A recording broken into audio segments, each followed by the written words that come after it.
कोलकाता का एक गांव माधवपुर। ये महीना जनवरी का था और रात के तकरीबन 10 बजे थे। रात के सन्नाटे में झिंगुरों की आवाजें माहौल को थोड़ा डरावना बना रही थी।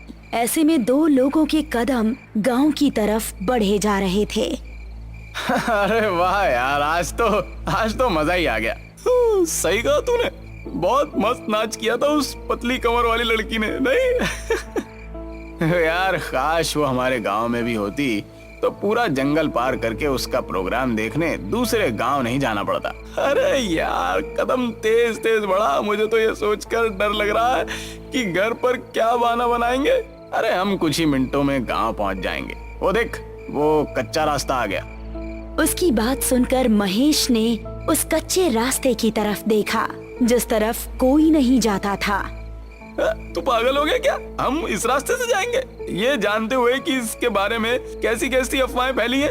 अरे तू भी ना महेश, खुद ही अपने मुंह से कह रहा है कि अफवाह फैली है और फिर डर भी रहा है। मेरी बात मान, इस रास्ते से चलते हैं। 5 मिनट के अंदर हम गांव में होंगे, वरना बड़े रास्ते से जाएंगे तो 1.5 घंटा लग जाएगा।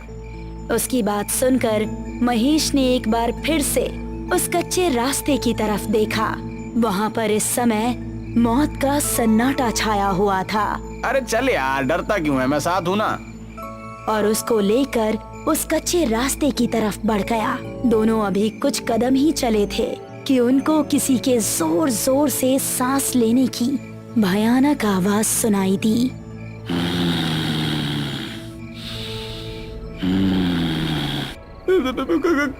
कौन है? अरे यार डरता क्यों है, कोई कुत्ता ही होगा। रमेश अभी आगे चला ही जा रहा था कि तभी उस आवाज के साथ उसको किसी के कदमों की भी आहट सुनाई देने लगी। मैंने कहा था ना, यहाँ से जाना ठीक नहीं है। अबे तू मुझे भी डरा रहा। देख, अंधेरा भी बहुत ज्यादा है, कुछ नजर नहीं आ रहा। अब बस हम दोनों अपने कदम गांव पहुंचकर ही रोकेंगे। तभी महेश की आंखें फटी रह गई। उसको रमेश के ठीक पीछे 2 लाल चमकती आंखें नजर आ रही थी। तेरे पीछे? अबे कौन है मेरे पीछे? रमेश ने जैसे ही पलटकर पीछे देखा, किसी ने उसका पैर पकड़ा और उसको झाड़ियों में खींच कर ले गया। महेश बचाओ मुझे, महेश! वो बिजली की रफ्तार से रमेश की आंखों से ओझल हो गया। रमेश के डर का कोई ठिकाना नहीं रहा। वो दिल में बस खौफ लिए तेजी से गांव की तरफ दौड़ने लगा और जब तक वो गांव नहीं पहुंच गया, उसने अपने कदम नहीं रोके।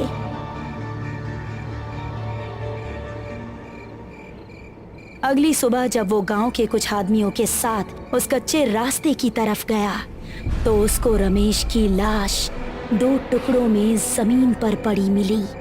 रमेश! उसकी आंखों से आंसू बह रहे थे और इस तरह इस कच्चे रास्ते का खौफ माधवपुर में और ज्यादा बढ़ गया।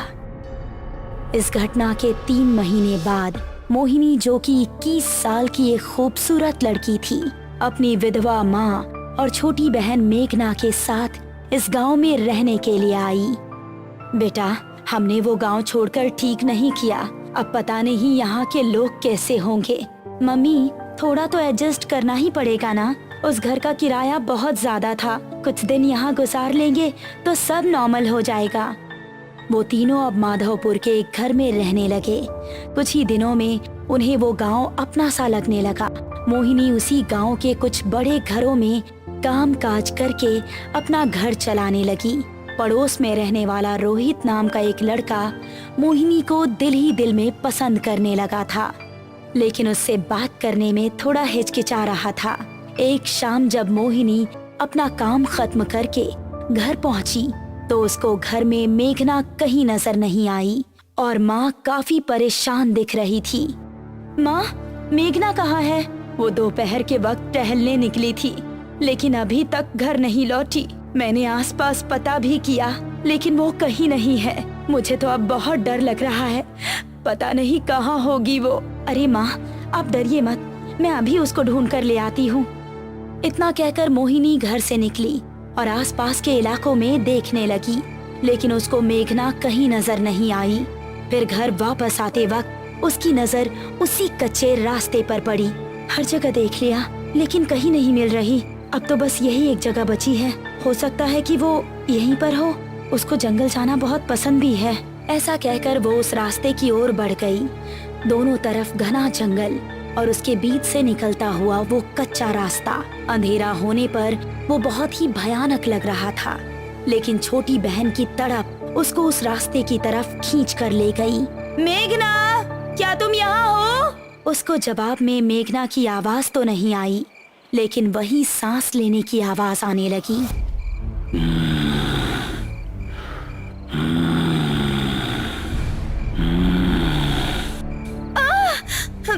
ये किस जानवर की आवाज है? मेघना प्लीज, अगर तुम यहाँ हो तो कोई जवाब दो।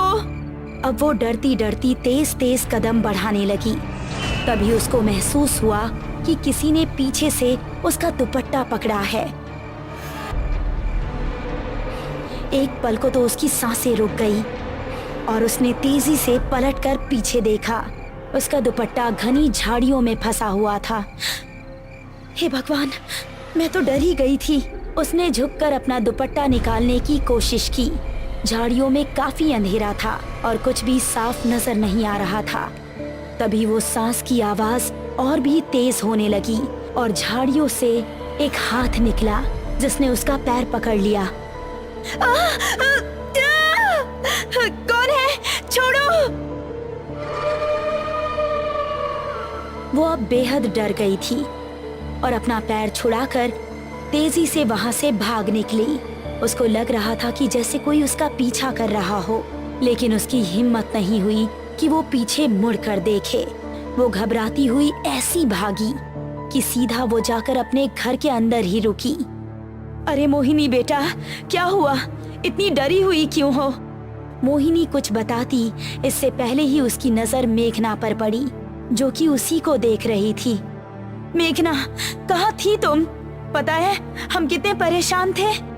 दीदी माफ कीजिएगा, हमारी एक नई दोस्त बनी है, हम उसी के घर पर थे।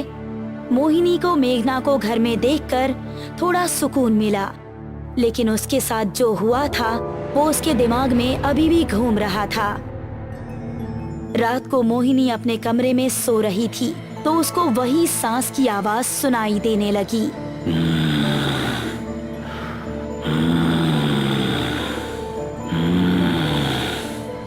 ये आवाज सुनकर वो जाग उठी और ये आवाज खिड़की की तरफ से आ रही थी। कौन है वहाँ? वो कमरे से निकली और घर के बाहर उसी मैदान में गई जो उसके कमरे की खिड़की के पीछे से दिख रहा था। कौन है? कौन हमारा नाम पुकार रहा था? मोहिनी ने गौर किया कि ये आवाज एक पेड़ के पीछे से आ रही है जिसके नीचे बहुत अंधेरा था। वो फिर भी हिम्मत करके उसकी तरफ कदम बढ़ाने लगी। जैसे ही वो उस पेड़ के पास पहुंची, किसी ने पेड़ के पीछे से निकलकर उसको कसकर गले लगा लिया।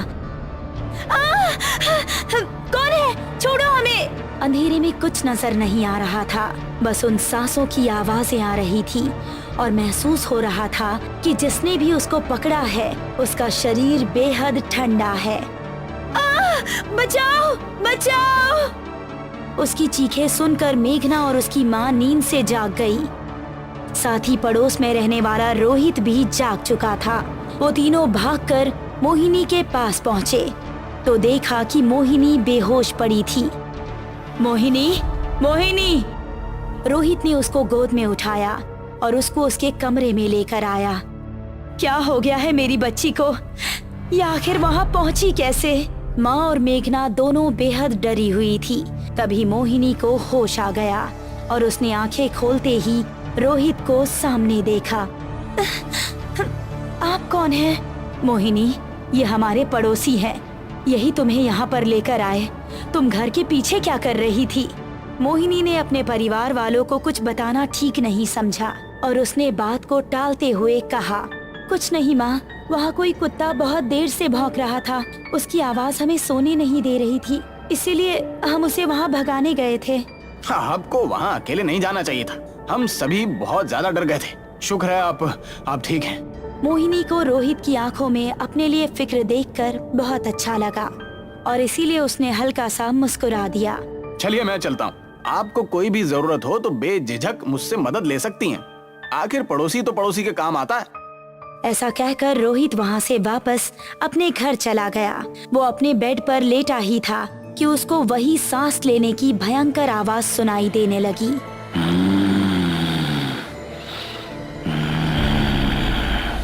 ये आवाज कैसी है?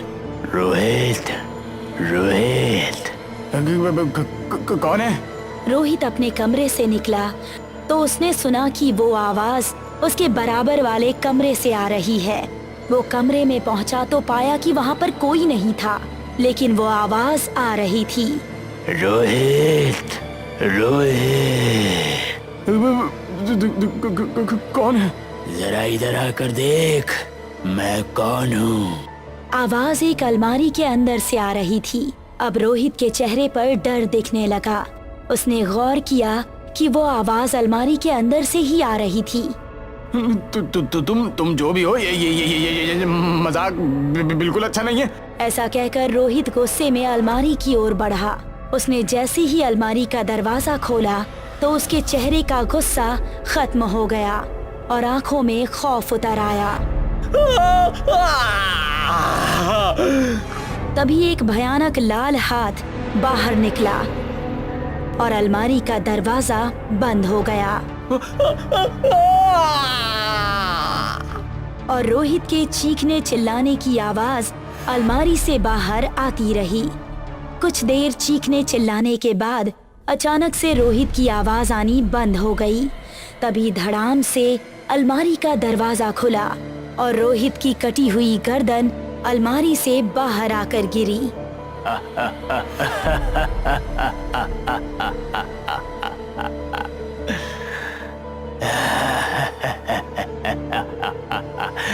मोहिनी सिर्फ मेरी है, सिर्फ मेरी।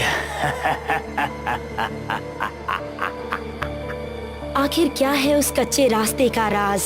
वो भयंकर सांसें किसकी है और कौन है जो लोगों की जानें ले रहा है? मोहिनी की जिंदगी में अब आगे क्या होगा? इन सभी खौफनाक रहस्यों से पर्दा उठेगा इस कहानी के अगले पार्ट में जल्द ही।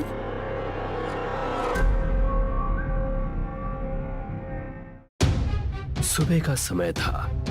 छोटे लाल तालाब की ओर से दौड़ा चला आ रहा था। छोटे लाल ने हरिया के घर के नजदीक पहुंचकर चिल्लाते हुए कहा, अरे ओ हरिया, कहाँ मर गया? तालाब में एक लाश तैर रही है। ये सुनते ही हरिया अपने घर से तुरंत निकलकर बाहर आ गया। क्या कह रहे हो भैया? तनिक ध्यान से देखते, कोई लाश वाश नहीं होगी। हरिया की पत्नी घर के द्वार से सब सुन रही थी। अरे हरिया, वो लाश ही है। मेरी तो देखते ही जान निकल गई थी। विश्वास ना हो रहा हो तो खुद चलकर देख लो। चलो भैया। हरिया और छोटे लाल तालाब के पास पहुंच गए। तभी वहां गांव के अन्य लोग भी पहुंच गए। सबने मिलकर देखा तो तालाब में कहीं भी लाश नहीं थी। वहां पर गांव का मुखिया भी आया था। मुखिया ने छोटे लाल को बुलाकर उसके कान में कहा, तुझे जरूर कोई वहम हुआ होगा छोटे लाल, वहां कोई लाश नहीं है। लगता है तेरे दिमाग में वो घटना अभी भी बसी हुई है। उस घटना को भूल जा। छोटे लाल ने मुखिया की बात पर हाँ में सर हिला दिया। मुखिया ने इतना कहा ही था कि अचानक आसमान में काली घटा छा गई और देखते ही देखते बहुत तेज बारिश होने लगी। अरे छोटे लाल सही कह रहा था। वो देखो, तालाब के किनारे पेड़ के पास एक औरत की लाश पड़ी हुई है। जैसे ही उस व्यक्ति की बात मुखिया ने सुनी, मुखिया ने चिल्लाकर कहा, कहाँ है लाश? अरे वो देखो, पानी के बहाव में पेड़ पर आकर अटक गई है। जैसे ही मुखिया की नजर तालाब के किनारे पेड़ पर पड़ी तो उसने देखा वहां पर एक औरत की लाश पड़ी हुई थी। मगर अचानक उस लाश का चेहरा बदल गया। मुखिया अंदर तक कांप गया और देखते ही देखते कुछ ही देर में सभी गांव वालों की आंखों में दहशत दिखने लगी, क्योंकि जो भी व्यक्ति उस लाश को देख रहा था तो उसे देखते ही उन लोगों को अपने सगे संबंधियों के चेहरे नजर आ रहे थे। मुखिया और सभी गांव वाले डर से वहां से चले गए। आधी रात का वक्त था। छोटेलाल उसी लाश के बारे में सोचता हुआ लेटा ही था कि अचानक उसके माथे के ऊपर पानी की बूंदें टपकने लगी। अचानक उसके नथुनों में किसी सड़ी हुई लाश की गंध टकराई। जैसे ही उसकी नजर छत पर गई, उसने देखा कमरे की छत पर एक औरत छिपकली की तरह चिपकी हुई थी। छोटेलाल की चीख सन्नाटे को चीर गई। दूसरे ही दिन छोटेलाल की लाश तालाब में तैरती हुई मिली। सब गांव वाले छोटेलाल की लाश को दहशत से देख रहे थे। छोटेलाल की पत्नी गुंजा रो रो कर कह रही थी, हाय रे, मैं विधवा हो गई। अब मेरे बच्चों का क्या होगा? कल ही तो अपने बच्चों को लेकर इनसे पूछकर मैं मायके गई थी। पुलिस वाले छोटेलाल की लाश तालाब से निकाल चुके थे। थानेदार ने गांव के मुखिया को बुलाकर कहा, मुझे खबर लगी, कल छोटेलाल ने इसी तालाब में एक लाश देखी थी। जी साहब, हम सब ने देखी थी। तो तुमने पुलिस को खबर क्यों नहीं दी? तुम तो इस गांव के मुखिया हो। क्योंकि वो लाश बड़ी अजीब थी थानेदार साहब। जो भी उस लाश को देख रहा था, उसे उसमें अपने सगे संबंधी नजर आ रहे थे। बकवास मत करो। छोटेलाल की लाश को देखकर ऐसा लगता है जैसे कि इसको मारा कहीं और गया है और मारकर इसकी लाश तालाब में फेंक दी गई है। इसकी फटी हुई आंखें बता रही हैं कि इसने मरने से पहले कोई बहुत खौफनाक और नाकाबिले यकीन मंजर देखा हो। सब गांव वाले डर कर अपने घर की ओर चले गए। दूसरे दिन फिर उसी तालाब में गांव के एक और व्यक्ति की लाश मिली और उसकी भी आंखें फटी हुई थी। धीरे धीरे करके आए दिन रोज गांव के किसी ना किसी युवक की लाशें गांव के तालाब में मिलने लगी। पूरे गांव में दहशत का माहौल छा गया। मुखिया इन सब घटनाओं से बहुत डरा हुआ था। अचानक रात के वक्त उसके घर का किसी ने दरवाजा खटखटाया। मुखिया ने दरवाजा खोल दिया। सामने हरिया खड़ा हुआ था। हरिया, इतनी रात को यहाँ कैसे? डर लग रहा था मुझे मुखिया जी, मैंने भी अपना परिवार दूसरे गांव भेज दिया है। मेरी समझ में नहीं आ रहा है कि गांव के लोगों की हत्या कर कौन रहा है, और जितने लोगों की हत्याएं हुई हैं, वो सब मर्द थे। हत्याएं उसी दिन से हो रही है मुखिया जी, जिस दिन से मुझे तो लग रहा है कि ये सब वही कर रही है। बकवास मत कर हरिया, इससे आगे कुछ मत बोलना। गांव वालों ने कल एक तांत्रिक बाबा को भी बुलाया है। क्या आज रात मैं आपके घर पर सो जाऊं? ठीक है, मैंने भी अपनी पत्नी और बच्चों को गांव से बाहर भेज दिया है और मैं भी घर पर अकेला ही हूँ। हरिया और मुखिया चारपाई बिछाकर आंगन में लेट गए, मगर उनकी आंखों से नींद कोसों दूर थी। अचानक मुखिया के सर पर ऊपर से पानी की बूंदें टपकने लगी। मुखिया उठ गया और उसने हरिया की ओर देखकर कहा, हरिया, ये पानी कहाँ से आ रहा है? पानी तो मेरे ऊपर भी बहुत देर से टपक रहा है मुखिया जी, पर मैंने डर की वजह से आपको नहीं बताया। कि अचानक उन दोनों के नथनों में बदबू टकराई।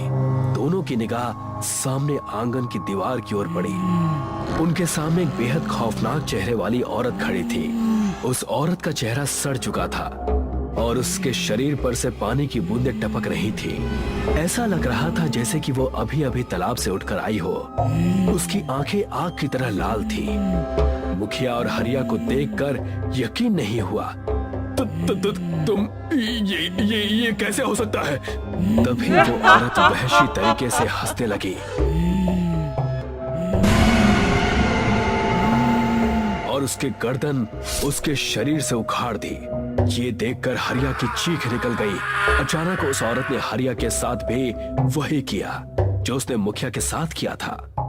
दूसरे दिन मुखिया और हरिया की लाश गांव के तालाब में मिली। मुखिया और हरिया का धड़ तालाब में मिला था और उनका सर तालाब के पेड़ पर लटक रहा था। हरिया और मुखिया की लाश को देखकर सभी गांव वाले कांप गए। तभी गांव में वो तांत्रिक आ गया। गांव का एक व्यक्ति तांत्रिक से बोला, साधु महाराज, आए दिन हमारे गांव के लोगों की लाशें तालाब में मिल रही हैं और आज तो हमारे गांव का मुखिया भी मारा गया। तुम चिंता मत करो, मैं देखता हूँ। तांत्रिक अपनी आंखें बंद करके मंत्र पढ़ने लगा। देखते ही देखते आसमान में काली घटा छा गई। अचानक साधु ने अपने झोले से लाल रंग का सिंदूर निकालकर तालाब में फेंक दिया। जैसे ही सिंदूर तालाब में गिरा, अचानक तालाब के अंदर से एक भयानक चेहरे वाली औरत निकलकर सामने आ गई। सभी गांव वालों के डर से रोंगटे खड़े हो गए। कौन है तू? क्या नाम है तेरा? बंजारन। क्यों मार रही है तू इन गांव वालों को? चला जा यहाँ से। मैं तुझे क्यों बताऊं? सीधी तरह से बता, इन लोगों ने तेरा क्या बिगाड़ा था? मैं एक बंजारन थी और इसी गांव में रहती थी। इस गांव के मुखिया ने मुझे ऊंचे ऊंचे सपने दिखाकर मेरे साथ शारीरिक संबंध बनाए, और जब मैंने उससे शादी की जिद की तो उस मक्कार ने अपने साथी हरिया और छोटे लाल की मदद से मुझे इसी तालाब में फेंक दिया। तेरा बदला पूरा हो गया, अब चले जा यहाँ से। नहीं जाऊंगी जब तक मैं सारे गांव के मर्दों को मारकर इस तालाब में नहीं फेंक दूंगी। मुझे मर्द जात से नफरत है। तांत्रिक की आंखों में क्रोध झलकने लगा। उसने अपनी झोली से एक मटकी निकाली और मंत्र पढ़कर जैसे ही उस मटकी की ओर फूंके, अचानक बंजारन की आत्मा बुरी तरह चीखने लगी और धुआं बन के मटकी के अंदर चली गई। तब जाकर सब गांव वालों ने राहत की सांस ली।